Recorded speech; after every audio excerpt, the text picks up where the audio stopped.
c'est qui? Toi c'est qui? Toi c'est qui? Toi c'est qui? Toi c'est qui? Moi c'est. Moi c'est. Toi c'est qui? Toi c'est qui? Toi c'est qui? Toi c'est qui? Toi c'est qui? J'avais une idée de ce que le livre pouvait être. J'avais écrit les histoires, j'étais l'auteur des photos. Mais voir tout ça et dans un livre et suivre les pas de grands photographes comme Caillard, qui lui aussi avait un livre, et d'autres photographes haïtiens, et ça m'a fait quelque chose. Mesdames, Mesdemoiselles, Messieurs, bonsoir. Très heureuse de vous retrouver pour cette nouvelle édition de l'émission Moins C. Est-ce qu'il vous arrive de penser à votre enfance, de penser à votre adolescence, d'appeler les jeunes qui sont chez vous et de leur raconter comment Haïti était à leur âge? À ce moment, leurs yeux brillent. Ils se disent, c'est pas possible. L'auteur que nous rencontrons aujourd'hui va nous faire revivre ces moments de notre adolescence. Et c'est vraiment très bien écrit. Vous allez le voir tout à l'heure, parce que je suis sûre qu'il va nous lire une partie de son livre.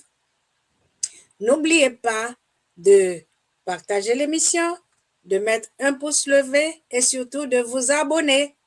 À tout à l'heure avec notre invité. Libre cours. Florence Augustin, Pierre-Richard Delcy, Dominique Domersan, Doris Jean-Baptiste, Huguette Kamski, Cathy Castra, Jean-Yves Métellus, Jocenti La Rochelle, Réginald Noisette vous invite à l'exposition Libre cours. Une exposition dans laquelle chaque artiste peintre explore un thème de son choix en toute liberté.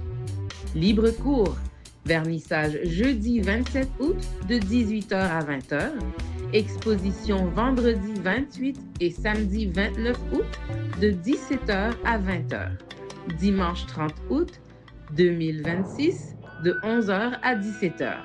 Galerie Le Locard, 5765 boulevard Gouin-Ouest, Montréal, Québec, H4J1E2.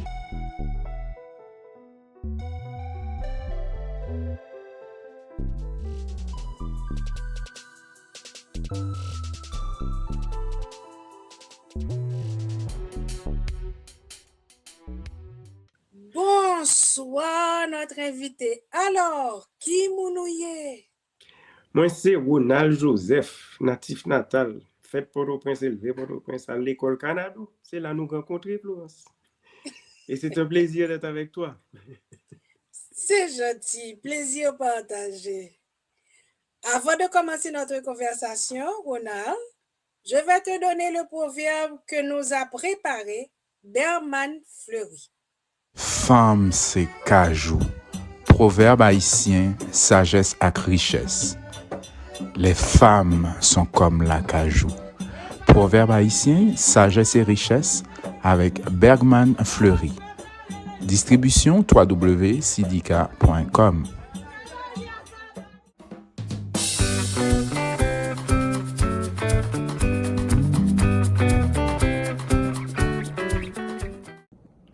Un beau proverbe haïtien. Manger cuite, pas guémette. La nourriture déjà préparée n'a pas de propriétaire. Manger cuite, pas guémette. À la fin de l'émission, tu nous diras ce que tu penses de ce proverbe. OK. Ronald, je ne sais pas qui je reçois aujourd'hui. Si c'est le médecin, si c'est le photographe, si c'est l'auteur. Oui. Ah, ça veut dire que je reçois les trois. Ah, tu as raison. Au fait, quel est le fil conducteur de tes trois passions? La médecine, la photographie et l'écriture. l'humain se retrouve dans tout ça. Que ce soit à travers la médecine, évidemment, notre fonction principale, c'est de voir un malade, de l'entendre parler et d'arriver à un diagnostic et de lui apporter un traitement ou un soulagement. L'humain aussi, du moins pour moi, j'ai été un portraitiste. Toute ma vie, j'ai fait des photos d'école, j'ai fait des photos de mariage. Et la chose la plus importante était d'observer les gens avant de les photographier et de trouver l'angle qui, à leur point de vue, était leur meilleure façon de paraître. Et ça demande un petit peu d'observation. Ça se fait très vite, c'est pas mal scientifique d'en parler là.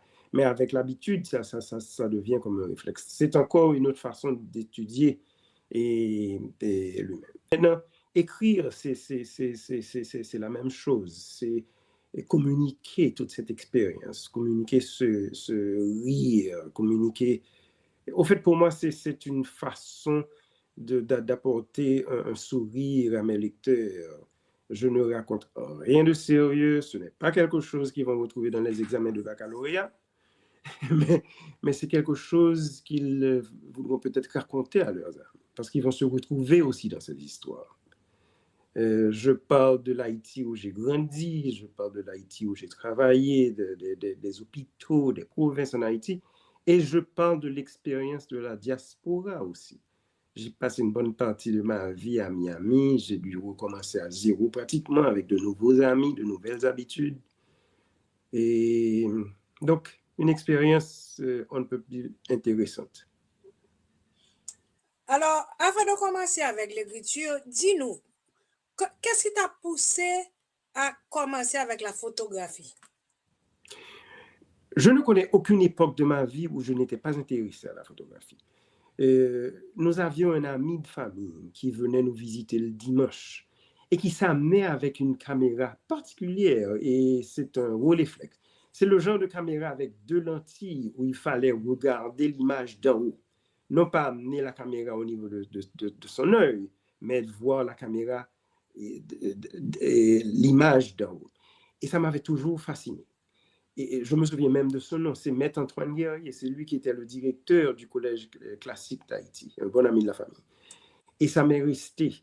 Et donc, j'ai développé un engouement pour ça, j'ai appris à développer les photos. C'est une expérience extraordinaire quand on voit apparaître une photo sur une feuille de papier préalablement blanche. Et dans une salle avec une couleur rouge, vraiment une histoire extraordinaire. Et le côté le plus important, c'est de remettre une photo à quelqu'un et qui est content. Donc, le point commun dans tout ça, c'est apporter un soulagement à un malade qui a une difficulté, apporter un sourire à quelqu'un, envoyer une photo préalablement qui aurait été peut-être triste, et raconter les histoires, c'est apporter aussi un sourire. Et le plus souvent dans le dernier paragraphe, j'écris de façon à ne pas laisser prévoir dans quelle direction l'histoire va aller. Oui, tu parlais de photographie, tu as donné une précision. C'est pas comme maintenant où on prend une photo avec un cellulaire. Il fallait un appareil qui avait un rouleau, pas vrai?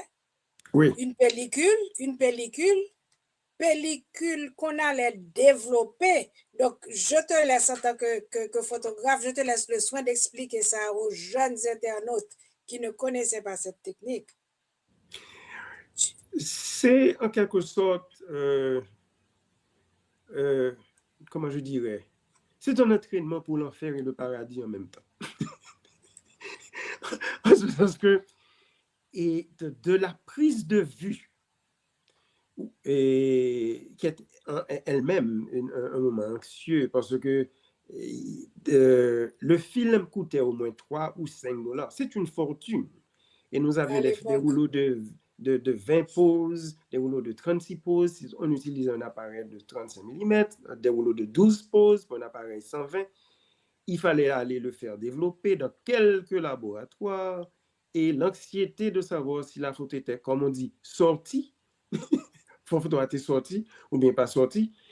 Et il n'y a rien que de développer ces pellicules soi-même et voir ces images se révéler dans un laboratoire. C'est une joie extraordinaire. Maintenant, Et tu as oublié de préciser qu'il fallait attendre un nombre de jours pour pouvoir voir la photo sur papier. Non, mais je vais te faire, je fais l'historique là. Okay. Et les photos en noir et blanc étaient développées dans nos laboratoires, chez Chaton, on allait à Little Europe, etc., etc. Et ça prenait quelques jours. Mais les photos qui prenaient du temps, c'était les photos en couleur. Il fallait envoyer ces photos à l'étranger, aller plusieurs fois dans quelques maisons, dans Dunmore, dans Little Europe, qui vous demandaient de revenir. La photo était les pellicules étaient envoyées par la poste et revenaient par la poste. Vous imaginez. Donc, vous apportez une photo quand vous aviez 12 ans, la photo apparaît déjà formée, déjà 14 ans. Quand même. Ça, c'est du Ronald. Un trait d'esprit de Ronald, ça. Non, mais pour nous, c'est l'impression que ça nous laissait. Mais la joie de voir sur papier et sur pellicule l'image qui avait été enregistrée n'est qu'une partie de la chose.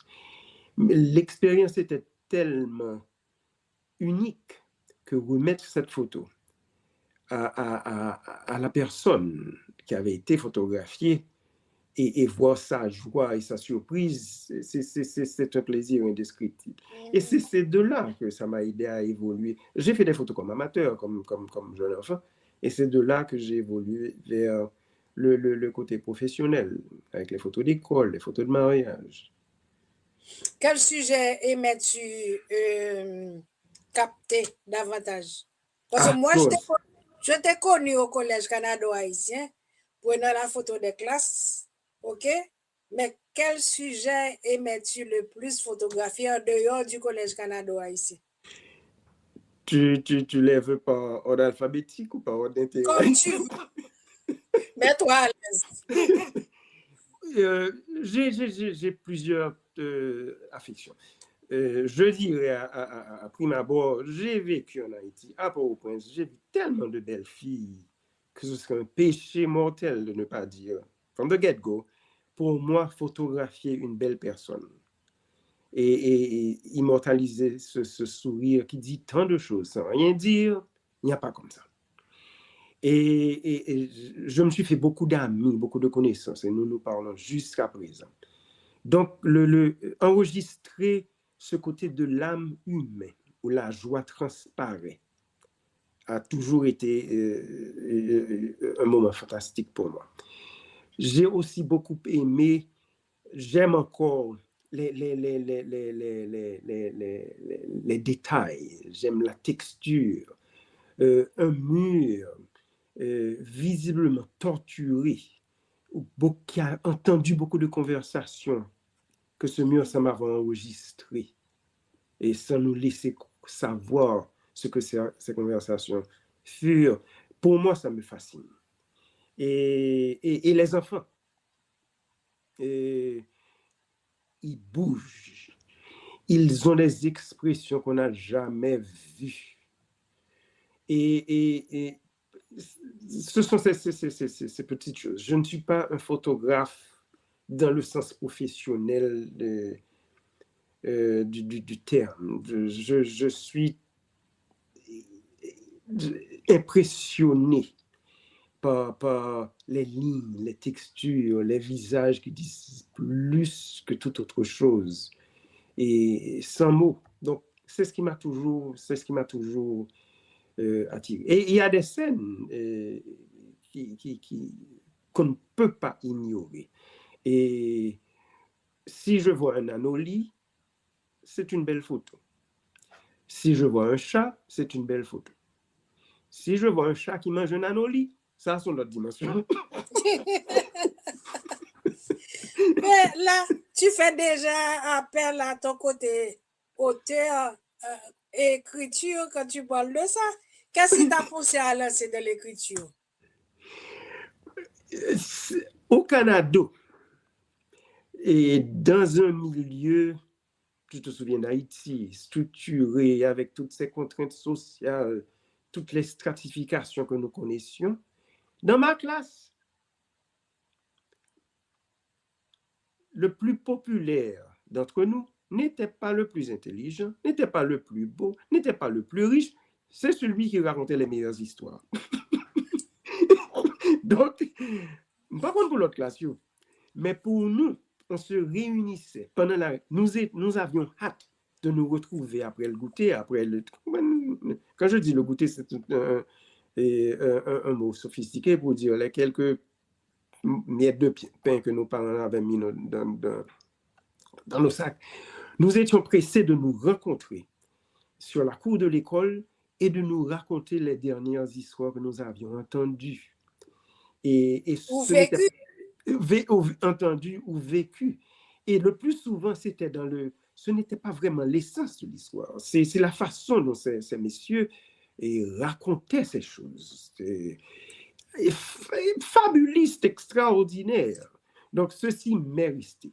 Et c'est cette notion que je pouvais passer 1 heure de temps à rire et à retourner en classe avec une douleur au ventre. Après avoir autant ri, m'est resté. Il m'a appris comment c'était important de communiquer le simple avec un humour et d'écrire des choses banales, mais faire rire les gens. Ça nous est resté. Et ce n'est pas seulement moi. Il y a plusieurs d'entre nous qui ont hérité de... Je vais citer un de nos célèbres, Lolo Boboin. Il était avec nous. Je me souviens de lui très bien avec son afro. Oui, son afro, oui. On détestait son afro parce qu'on savait qu'il avait beaucoup investi. Mais toi, en tant qu'homme, mais qui te dit que les femmes ne le regardaient pas avec plaisir? Ouais, non. Je préfère ne pas répondre à l'accusation.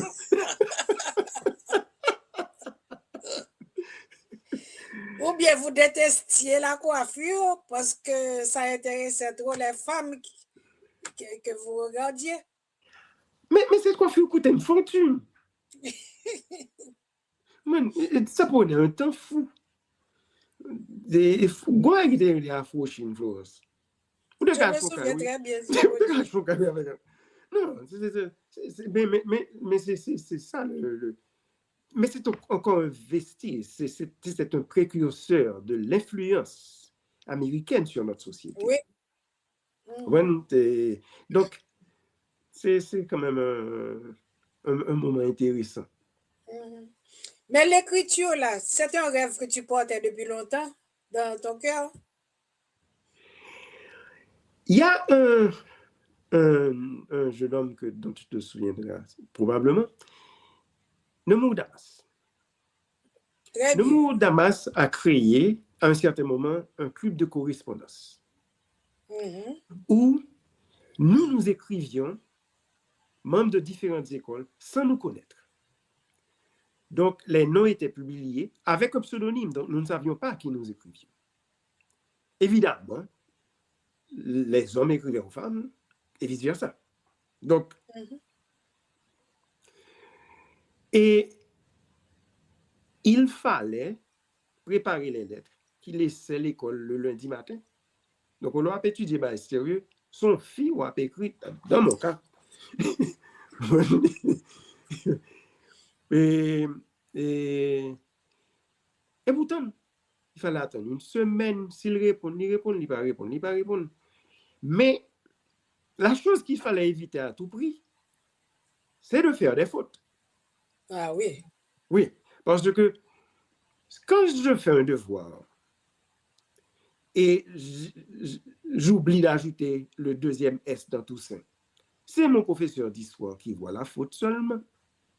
Mais si j'envoie une lettre à Ginette et j'écris mal un mot, c'est toute la classe. Elle s'appelait Ginette? Non, je viens d'inventer ce mot. Ah bon? Je ne vais pas te dire de qui je parle. Non, mais c'était une expérience intéressante. Et j'ai rencontré beaucoup de personnes qui nous sommes restés amis jusqu'à présent. Mais c'est de là qu'est parti un engouement pour bien écrire. Et non seulement pour bien écrire, mais écrire avec un propos. Faire une dissertation a un seul but, pour faire moyenne. Mais ça, c'est autre chose. Ça, c'est écrire pour plaire. Et écrire pour communiquer quelque chose qui n'a pas forcément d'importance capitale. C'est tout simplement un échange d'idées, d'expressions. Et c'est de là qu'est parti l'engouement pour écrire. L'autre chose, c'est que ma mère vivait à New York et je lui écrivais pour lui demander de m'envoyer de l'argent. Il fallait bien le faire. donc je viens de te décrire les choses qui, en quelque sorte, m'ont motivé. Oui, mais en plus, est-ce qu'il y a un auteur qui t'a influencé? Parce que quand on lit ton livre, c'est comme si on lisait Marcel Pagnol. L'écriture est simple, c'est fluide. Tu te rappelles La gloire de mon père? C'est fluide, c'est clair. Est-ce qu'il y a un auteur qui t'a influencé? Dans la littérature haïtienne, j'ai beaucoup aimé Frédéric Marcel. Et c'est le genre de lecture qui vous laisse plus content après qu'avant. Et je n'ai pas la sophistication d'une littérature triturée ou altruiste. Je veux communiquer un message simple, limpide, et le but est toujours le même, surprendre et faire rire. Et ça me garde dans une direction, je dirais, confortable. Je ne prétends pas être un auteur, et comme je le disais auparavant, ne vous attendez pas à voir cet ouvrage dans aucune librairie ou bibliothèque sophistiquée. Ce n'est pas le but. C'est un livre qui est conçu, tu as vu le livre, c'est ce qu'on appelle en anglais un coffee table. C'est un livre qui se feuillette 1-2 pages par jour, pas plus. C'est un livre que je recommande qu'on consulte avec son café ou son thé, on rit un peu et on démarre la journée mieux, ou on lit une histoire le soir avant de s'endormir, et en espérant que ça vous fera arriver quelque chose de beau. On va faire la première pause déjà, Ronald. Et Okay. Tu vas parler davantage de ton livre aux internautes. OK. Concrétisez vos rêves de publication. Les éditions Jacques Trouillot sont là pour vous. 4054 rue Mousselet, Montréal-Nord, Québec, H1H2C5. Téléphone 514-507-7771. 514-885-8606. Pour plus d'informations, visitez notre site www.jacquestrouillot.ca. Mesdames, Mesdemoiselles, Messieurs, nous sommes avec Ronald Joseph qui a parlé de son parcours comme médecin, comme photographe. Et maintenant, il va nous donner davantage de détails sur ce beau livre qu'il a écrit. Moi, j'ai mon livre, Deux mondes. Et pas besoin de vous dire que le livre est rempli de photographies de son cru. Mais Ronald, tu vas toi-même expliquer le contenu de ton livre aux internautes. Tu leur as donné un petit aperçu tout à l'heure. Tu leur as dit de prendre ça pendant leur pouce café ou bien en buvant le thé. Moi, je dois te dire que je l'ai lu d'un trait. Hein? Je l'ai lu d'un trait. Donc, dis aux internautes le contenu de ton livre. Le livre contient des photos et des histoires. Le livre a à peu près 240 pages et il y a environ 120, 130 photos et 46 histoires. Les histoires se lisent en 2 minutes, certaines, pas plus que 8 minutes, les plus longues. Et, et les histoires n'ont aucun rapport avec les photos. Et ceci, c'est par dessin. Je n'ai pas voulu illustrer les histoires avec des photos.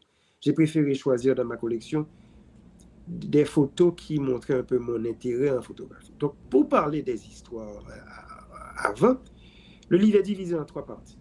Et c'est pratiquement une répartition chronologique, je dois dire. Il y a des histoires qui ont rapport avec mon adolescence, et des histoires qui ont rapport avec ma vie de jeune adulte et vivant en Haïti. Et par la suite, encore ma vie de jeune adulte, quand j'ai laissé Haïti il y a de cela 40 ans, sinon plus, pour émigrer aux États-Unis et continuer avec mes études de médecine. Donc, on y retrouve des histoires racontant les différentes péripéties de ces vies et de ces moments. Les photos, comme je le disais avant, il y a des choses qui m'ont toujours façonné. Si je photographie quelqu'un qui marche, je veux que mes lecteurs entendent les pas. Et si je photographie un paysage, je veux qu'ils sentent le bruit des feuillages ou qu'ils apprécient le soleil caressant les feuilles. Donc c'est un mélange de figuratif, mais aussi essayant de communiquer dans les photos une émotion. 2 enfants assis l'un à côté de l'autre, c'est très joli.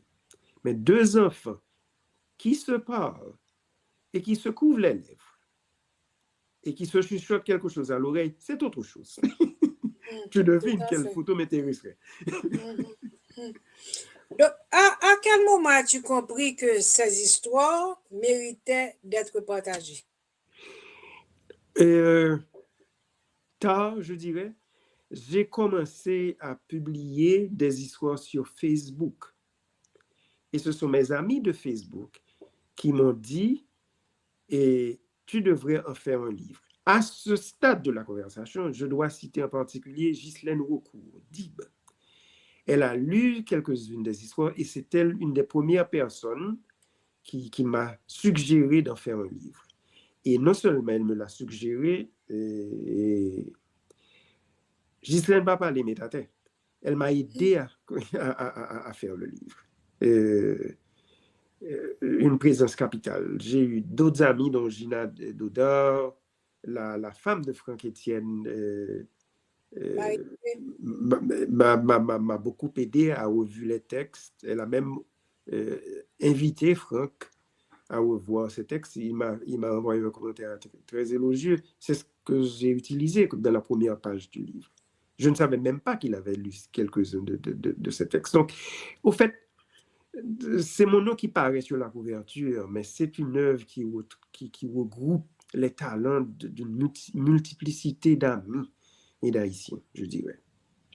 Et maintenant, pour parler de la photographie, j'ai été aussi influencé par plusieurs personnes, dont Patrick Clérier, qui avait Patrick Colorlab. C'est lui qui m'a offert mon premier travail, qui m'a exposé à des équipements sophistiqués. Et j'étais payé pour être content. Donc, et sa femme, une personne extraordinaire. Donc, ça m'a encore plus intéressé à développer mon intérêt pour la photographie. Et par la suite, j'ai eu la chance de me lier d'amitié avec Dominique Franck-Simon, à mon avis, un des meilleurs photographes d'Haïti, avec une sensibilité, un sens de la composition extraordinaire. De lui, j'ai appris beaucoup de choses. Donc, j'aurais dû payer pour cette joie.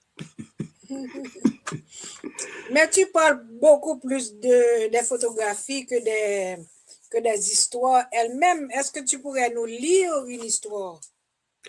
Lis-nous une histoire. Ghislaine va parler, mais ta tête. Elle m'a aidé à faire le livre. Une présence capitale. J'ai eu d'autres amis, dont Gina Dodor, la femme de Franck Etienne, m'a beaucoup aidé à revoir les textes. Elle a même invité Franck à revoir ces textes. Il m'a envoyé un commentaire très élogieux. C'est ce que j'ai utilisé dans la première page du livre.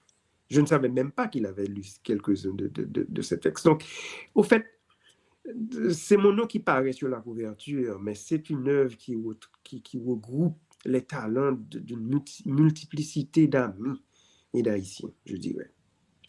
Et maintenant, pour parler de la photographie, j'ai été aussi influencé par plusieurs personnes, dont Patrick Clérier, qui avait Patrick Colorlab. C'est lui qui m'a offert mon premier travail, qui m'a exposé à des équipements sophistiqués.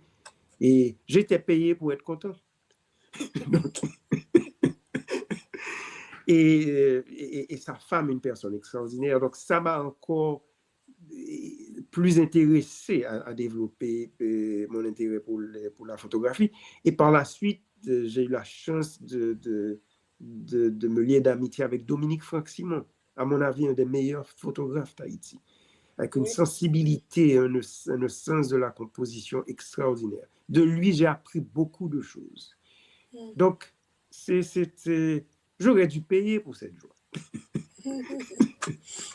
Mais tu parles beaucoup plus des photographies que des histoires elles-mêmes. Est-ce que tu pourrais nous lire une histoire? Lis-nous une histoire. Une de mes histoires préférées, c'est le sachet de billes. Je vais éviter des textos pour ne pas perdre le sens de l'histoire. D'accord. En 1968, une campagne agressive et historique fut organisée pour choisir le président de l'Association des joueurs de billes de l'avenue Magloire-Amboise, section avant le prix. Si Louis avait gagné toutes les élections précédentes, il était le plus grand propriétaire de billes de la zone. Il en avait au moins 60, presque toutes échelonnées, belles billes neuves. Il s'en vantait sans arrêt et critiquait la moindre utilisation d'une ancienne bille abîmée. Ces billes au prime abord étaient laides, affichant l'usure du temps. Les fines crevasses sillonnant leur surface incrustée de terne que rien ne pouvait laver. Ces billes ternes, petites, considérées comme marginales et désirables, s'appelaient grisons. La majorité d'entre nous possédait plus de grisons que de chelènes, sauf Louis. Il détestait les anciennes billes, avait arbitrairement établi la parité de 2 ou 3 grisons pour une chelène. Il pouvait se le permettre, il était riche, en billes, sans cœur, pauvre en principe, puissant en apparence, vulnérable en réalité. Incapable de gagner ses billes sur le terrain, il les achetait ou les gagnait, disait-il, au poker. Il se cachait derrière ses chelènes pour masquer une pièce technique. Pire encore, il avait un pic-chien. C'est le langage. Pour bien comprendre l'importance de cette mémorable campagne électorale, il faut replacer le jeu de billes dans son contexte. Cette activité était surtout réservée aux garçons. Occupés à jouer aux osselets ou à coiffer leurs poupées, les filles nous laissaient tranquilles. Le langage du jeu, 100% créole. Nos parents nous achetaient des billes, sur le terrain, elles devenaient des maps. Les billes flottaient dans un univers parallèle, quasiment féerique. Elles avaient des couleurs n'existant que dans notre imagination. L'huile, cacajaco, digo. Les caresser dans nos poches créaient une musique que seuls les initiés percevaient. La manipulation d'une bille en le pouce et l'index était un art et une science que les joueurs matons, experts, étalaient dans des sanctuaires spécifiques, un pour chaque quartier. Le jeu avait un lexique spécial. Sur un terrain en terre battue, l'artiste du groupe décidait un cercle ou one. Dimension variable dépendant du nombre de joueurs et de billes à miser. Un peu plus loin, il traçait une ligne, le pas. Il fallait piller, lancer la bille pour déterminer qui commencerait. Debout à bord du cercle, chacun lançait sa bille vers le pas. Celui dont la bille atterrissait le plus près du pas était le premier à jouer. Le jeu avait ses règles respectées par tous. Tout commençait au pas. Chacun attendait patiemment son tour. Avoir un bon boule-pique était capital. Les matons ou bons joueurs étaient capables de ravir quelques billes du cercle depuis le pas, au premier essai.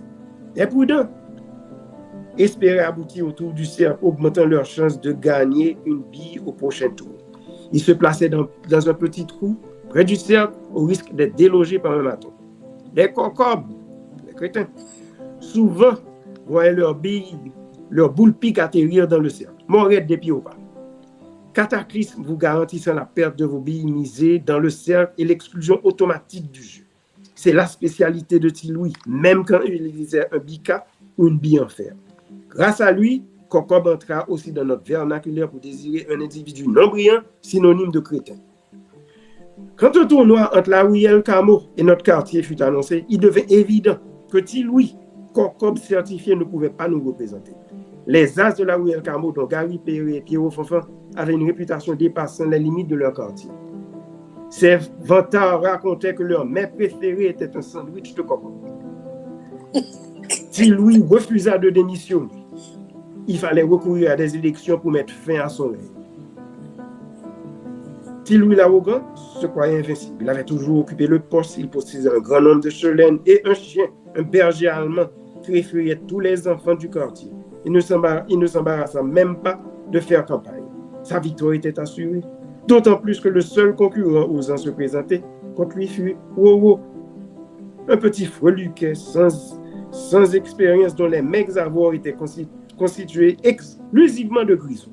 Wowo avait lu maintes fois le lièvre et la tortue de La Fontaine, il s'attela à la tâche. Dès le premier jour, il annonça sa vision. Toute map, c'est map. Je rentre dans le côté politique de l'histoire. Il défendait avec conviction la notion qu'un grison avait la même valeur qu'une chelène.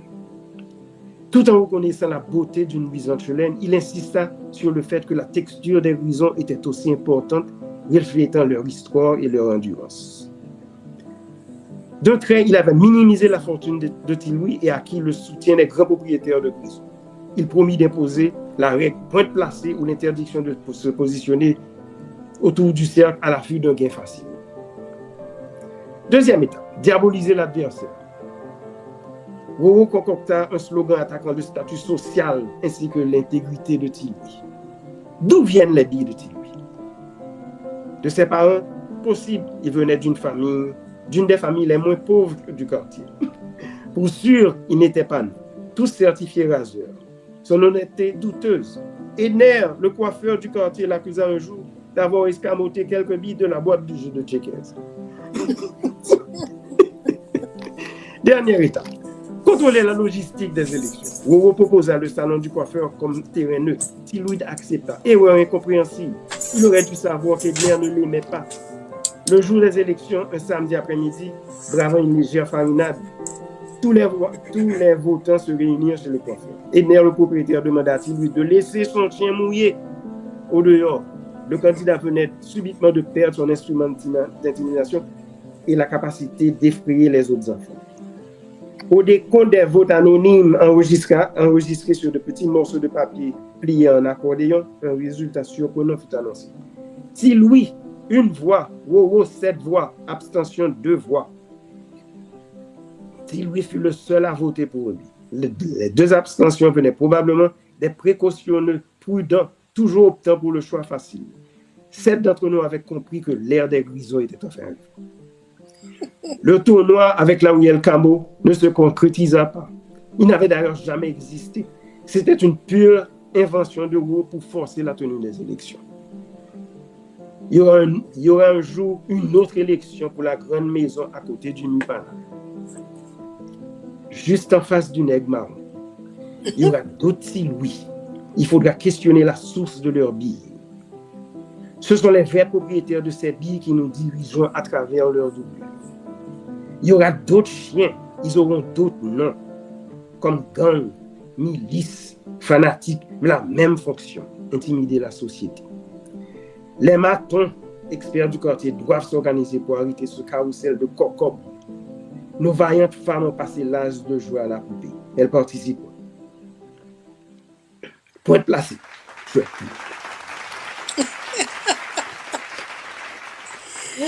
Je suis contente que tu as donné une idée des histoires aux internautes. Mais parmi toutes les histoires que tu as dans le livre, laquelle aimes-tu le plus? C'est difficile de choisir. Il y a des histoires qui parlent de mes parents. J'aime beaucoup des histoires de mon père. Je peux récapituler un homme d'une élégance extraordinaire, d'une probité incroyable, qui avait un seul problème. Sous Duvalier, il était un grand amateur de bordelette. Interdit sous Duvalier. Je me rappelle très bien. Qu'on joue M. Alcaï, Yves, le marchand de bordelette du quartier, à la Ville de l'Amboise, et pendant qu'il est là, il y a une commotion extraordinaire, c'est la police qui débarque. Histoire d'arrêter des gens et tout. Le propriétaire de la banque, connaissant mon père, le fait rentrer au salon, le cache au salon, il est là. Et puis, quelques minutes après,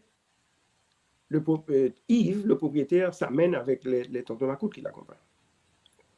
Et il dit à mon père, et je suis désolé, ma femme n'est pas là, elle a été voir un ami, et je sais que tu es venu la voir, et elle te prie de repasser si possible. C'est pas ça, papa, me t'a réglé, mais il va. Ouais. Et pendant que mon père attend, et il ne sait pas ce qui va se passer, je me suis dit, Tetli, un homme dans ma position, me voilà dans une petite maison, achetant de la bordelette et frôlant une arrestation par les tontons Macoute. Je dis, ça va me quitter. Et il se promet, et il demande à la Vierge de l'aider à s'en sortir. Il laisse le petit salon de Yves et se retrouve à l'avenue Maglomoise.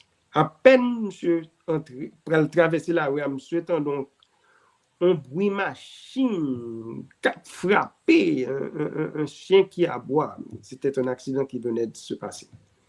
Et un chauffeur de taxi avait heurté un chien. Mon père tire de sa lévite un petit calepin et écrit 26-33. La plaque d'immatriculation de la voiture. Oui, parce que c'est sur ça.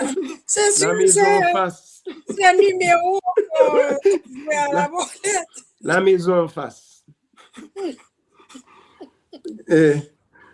46, l'autre maison. Et au fait, il n'a pas cessé.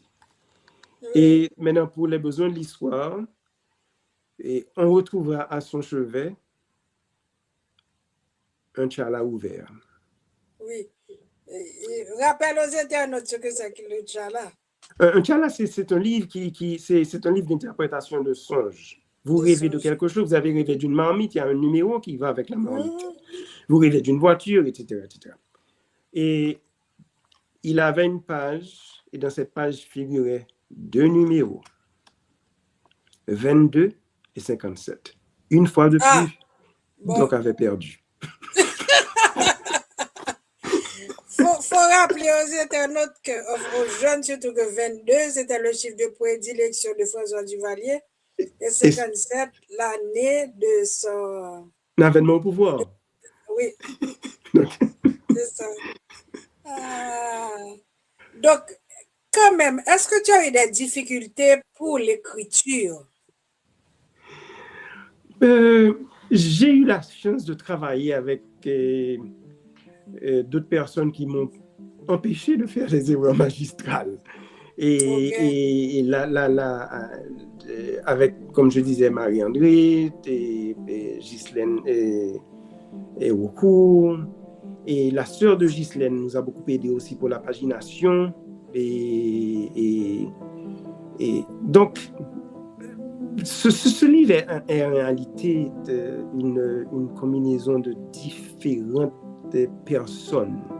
C'est mon nom qui figure sur la première page, mais en réalité, c'est vraiment grâce à l'apport de plusieurs personnes extraordinaires que ce livre a vu le jour. Pour m'avoir invité à regrouper ces histoires et mes photos. Et deuxièmement, pour m'avoir encouragé, même dans les moments de doute, à continuer. Donc, justement, j'allais te demander si tu avais rencontré des moments de doute et comment tu les as surmontés. Une bonne partie des histoires, je les avais déjà écrites et publiées sur Facebook. Et donc, combinant, il y a quelques histoires que j'ai écrites par la suite, que j'ai ajoutées, rien que pour créer peut-être un mélange de différents aspects de ce que j'ai vécu, de ce que j'ai connu, et pour donner un petit peu plus de volume aux différentes parties du livre. J'ai ajouté peut-être quelques histoires de mon enfance, et j'ai ajouté des histoires de ma formation et de ce que j'ai vu de mes interactions avec les étrangers. Et j'ai vu tellement de personnes élégantes et bienveillantes. Et donc, j'ai eu une source extraordinaire d'inspiration et un support extraordinaire de plusieurs amis que je citais avant. Il y a 2 personnes qui m'ont beaucoup aidé aussi dans le livre. Et ce sont des amis de la faculté. Il y a Lynn Walton. Son nom c'est Lynn Pena Walton. Elle était dans la même promotion que moi. Elle vit aussi aux États-Unis. Et il y a Bernard Boutus. Je ne peux pas appeler ce que nous avons fait autour de ce livre un travail, parce que nous avons passé plus de temps à rire qu'à travailler. Donc, et Ben a revu le manuscrit. Ben est un érudit, donc il a vu des erreurs que moi je n'aurais jamais perçues. Et il m'a fait de très bonnes suggestions. Donc c'est vraiment une combinaison de différentes sources et de différentes, comment je dirais, de différents talents. Et en quelque sorte, Lynn a été ma conscience m'évitant de dire des choses inélégantes. Donc, it is what it is. En fin de compte, tu as pris combien de temps avant l'apparition du livre? Ça a été relativement vite, je dirais sur 6 mois, une année. Après la compilation, après les corrections, j'ai utilisé une compagnie colombienne que nous avons visitée. Ma femme est de la Colombie, donc nous avons été voir ses parents. Et de là, j'ai vu un livre ici à Miami et qui me rappelait un peu le format que j'espérais avoir. Donc, j'ai été les visiter, très aimable, très compétent et certainement moins cher que ce que j'aurais pu payer aux États-Unis. En 2 mois, j'avais déjà le livre à la maison, après leur avoir livré le manuscrit, et d'une compétence extraordinaire. Donc, c'est bon. On va faire la deuxième pause, Ronald, et puis tu vas nous décrire la réaction des gens et ta réaction à toi quand tu as reçu ton premier exemplaire. Fleurs Caraïbes. Hôtel, restaurant. Plus besoin de voyager pour savourer la cuisine haïtienne, ses saveurs ensoleillées dans une ambiance tropicale. Brunch tous les dimanches de 9h à 13h.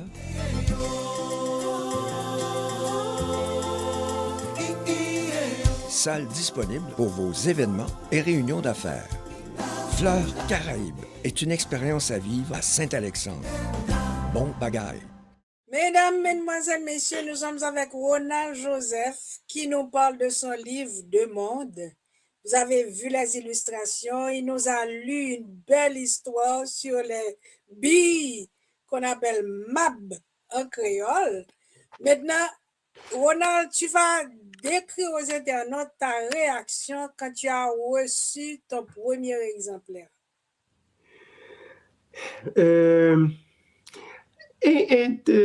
Ému en quelque sorte, parce que je me dis, attendez, c'est 2. Tu sais, j'avais une idée de ce que le livre pouvait être. J'avais écrit les histoires, j'étais l'auteur des photos. Mais voir tout ça, et dans un livre, et suivre les pas de grands photographes comme Caillard, qui lui aussi avait un livre, et d'autres photographes haïtiens, et ça m'a fait quelque chose. Et au fait, c'est comme laisser une mémoire, pas pour donner d'une importance capitale, mais sur le plan personnel, concrétiser et mettre sur papier les histoires, y ajouter des photos. Pour moi, c'était quelque chose qu'il me fallait faire et j'étais bien content de l'avoir fait. Et ton entourage, comment ton entourage a réagi? Et mes amis m'ont toujours supporté. Et mes amis connaissaient beaucoup des histoires. Ce sont des histoires que je raconte depuis la Cour du Canada. Donc, et les photos un peu moins. Les photos, tu sais, les photos artistiques ne sont pas des photos qu'on montre quand tu vois là. Donc, beaucoup de mes amis ont découvert cet aspect de ma photographie et ils ont été très éloquents dans leurs compliments. Et je n'ai pas à me plaindre. Et je me suis toujours considéré chanceux d'avoir les parents que j'ai et les amis que j'ai. Ronald, quelle leçon de vie aimerais-tu transmettre aux générations futures? Je crois qu'il y a des principes universels et je crois qu'il y a des principes fluides.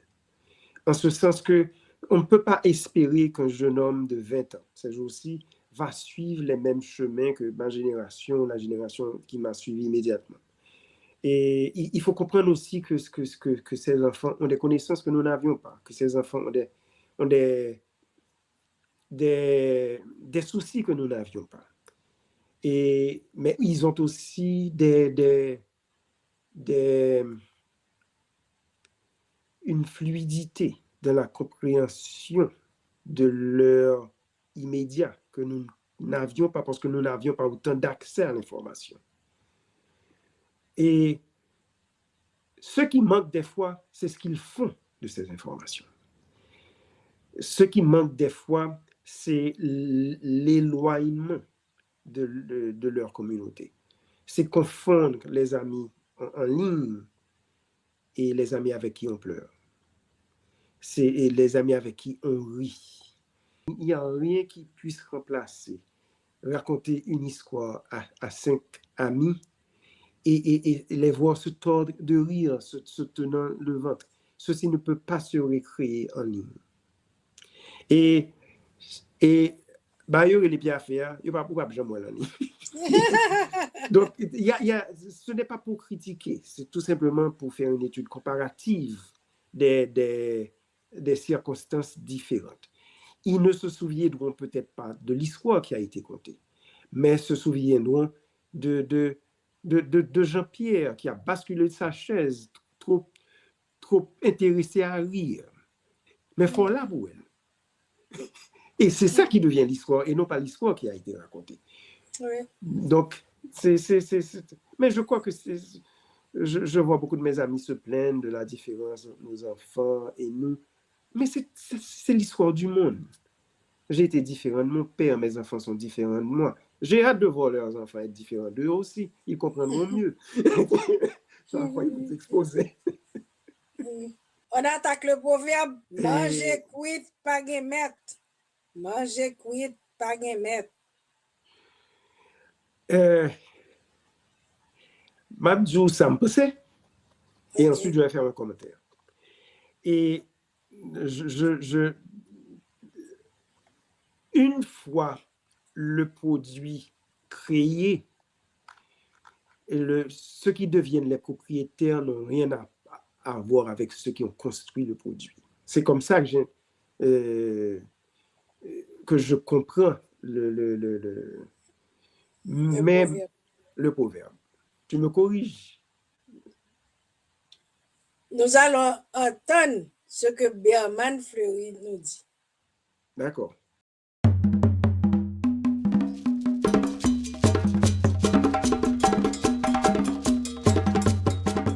Manger cuite, pas guémette. La nourriture déjà préparée n'a pas de propriétaire. Donc, c'est un des beaux proverbes pour parler de la solidarité, du partage. Donc, lorsqu'on a des ressources et qu'on connaît d'autres personnes dans le besoin, il faut savoir partager et ne pas tout garder pour soi-même. Beau proverbe de solidarité. Donc, Ronald, tu vois, Berman Fleury te donne raison. Hein? Il a Oui. dit la même chose que toi. Oui. Avec son proverbe de solidarité. Mais je crois aussi que ce proverbe décrit un peu la joie, l'esprit haïtien dans ce qui, dans beaucoup d'autres situations, décrit un fait normal, courant que personne ne note. Mais pour beaucoup de personnes, manger en Haïti est un peu différent de ce que nous percevons maintenant, surtout quand on vient à l'étranger. Ça paraît comme un fait, comme une routine. Ce n'est pas toujours le cas en Haïti. Je crois que ce que cette phrase signifie aussi, c'est le regroupement autour d'une activité et où les préjugés, les barrières sont renversés pour tout simplement prêter attention à l'essentiel du moment, qui est le fait de consommer un mets ensemble. Mm-hmm. Est-ce que tu travailles actuellement sur un autre projet? Comment tu définis projet?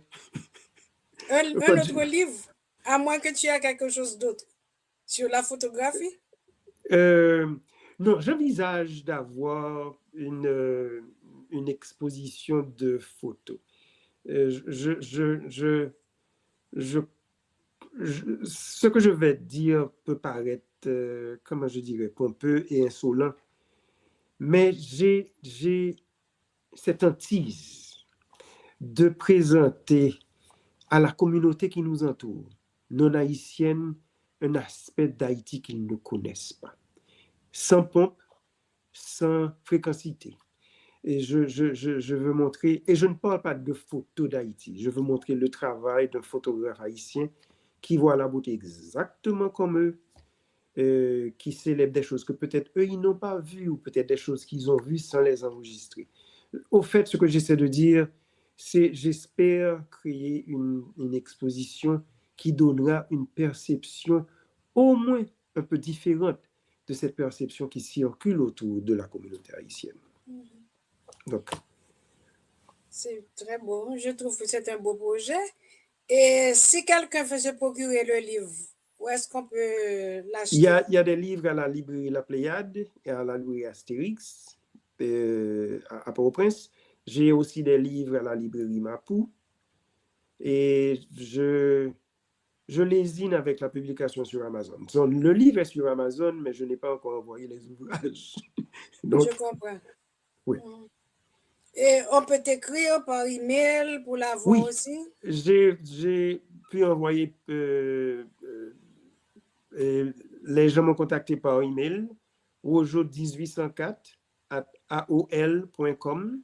Son email me fait voir ici même. Oui. Rojo, comme Ronald Joseph, 1804, et aol.com.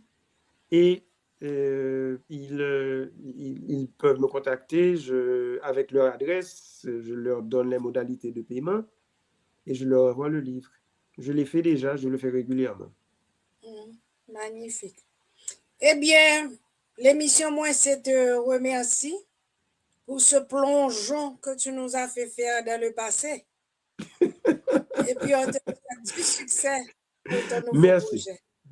Florence, un plaisir de te parler. Comme d'habitude, depuis le Canada. Allez, bye. D'accord, content de te parler. Merci à ton staff aussi. D'accord. Mesdames, Mesdemoiselles, Messieurs, c'est avec nous Ronald Joseph qui nous a parlé de son livre Deux mondes, qui a de très belles photographies et ce livre est surtout rappel de comment était le pays de les années 60, 70. Je peux dire que c'est un patrimoine. Donc, essayez de vous procurer ce livre pour voir l'ambiance, la mentalité, même le vocabulaire des gens de l'époque. Je vous laisse. On se voit samedi prochain pour une nouvelle émission. Moi, c'est. Toi c'est qui? Toi c'est qui? Toi c'est qui? Toi c'est qui? Toi c'est qui? Moi c'est. Moi c'est. Toi c'est qui? Toi c'est qui? Toi c'est qui? Toi c'est qui? Toi c'est qui? Moi c'est un artisan. Moi c'est un artiste. Moi c'est l'émission des artistes et artisans haïtiens qui passe tous les samedis soirs à 7h. Cette émission est animée par Florence Augustin.